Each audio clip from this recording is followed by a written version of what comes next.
தமிழ்ல ஒரு பழமொழி இருக்கும், மழை விட்டாலும் தூமானம் விடாதுன்னு சொல்லுவாங்க. கண்டிப்பா. இந்த 5 வருஷம் புயல் அடிச்சது, மழை கூட இல்ல, சட்டம் ஒழுங்கு சரியில்லைங்கிற புயல், கஞ்சா புயல், போதை கலாச்சார புயல், பெண்கள் குழந்தைகளுக்கு பாதுகாப்பு இல்லைங்கிற புயல் 5 வருஷம் அடிச்சுக்கிட்டு இருந்துச்சு. நம்ம சொல்லிக்கிட்டே இருந்தோம். 5வது வருஷம் காலையில வந்து இப்ப நேத்து நைட் புயல் வந்துச்சுன்னு வச்சுங்க, இன்னைக்கு காலையில ஊர் பூரா சுத்தமாயிருமா ரமணி? சொல்லுங்க ரமணி, நீ நேத்து நைட்டோட புயல் முடிஞ்சது, இன்னைக்கு காலையில எந்திரிச்சு வந்து பார்த்தோன்னே ஊர் பூரா சுத்தமாயிருமா? இன்னைக்கு காலையில எந்திரிச்சோன்னே ஆஹா என்ன வந்து இப்படி இருக்குதே அப்படின்னு நீங்க வந்து கோமால இருந்து எந்திரிச்சு வந்த மாதிரி பேசினாக்கா, இப்ப ஒண்ணு இல்ல, அவங்க கொடுக்கக்கூடிய புள்ளி விவரங்கள் ரமணி, டிஜிபி ஆபீஸ்ல இருந்து அவங்க கொடுத்த பிரஸ் ரிப்போர்ட்ல ஒரு 2 நாளைக்கு முன்னாடி வந்த ரிப்போர்ட் இது. இதுல வந்து பாத்தீங்கன்னா அவங்க சொல்றாங்க, கடந்த 3 நாட்கள்ல மட்டும் 15,349 ரவுடிகளை கூப்பிட்டு என்கொயரி பண்ணிருக்காங்க.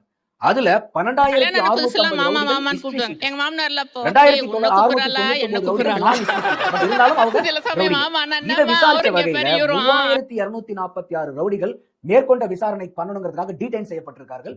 844 ரவுடிகள் ரிமாண்ட் செய்யப்பட்டிருக்கார்கள். அது மட்டும் இல்ல, அவங்க கொடுக்கக்கூடிய இன்னொரு புள்ளி விவரம் என்னன்னு கேட்டீங்கன்னா, 294 என்டிபிஎஸ் கேஸ் ஃபைல் ஆயிருக்குது. யாரு தாவே காட்சிக்கு வந்ததுக்கு அப்புறம் என்டிபிஎஸ் உங்களுக்கு தெரியும், நார்கோட்டிக் ட்ரக்ஸ் அண்ட் சைக்கோட்ராபிக் போதை வழக்கு வந்து 294 வழக்கு இந்த 12 நாள்ல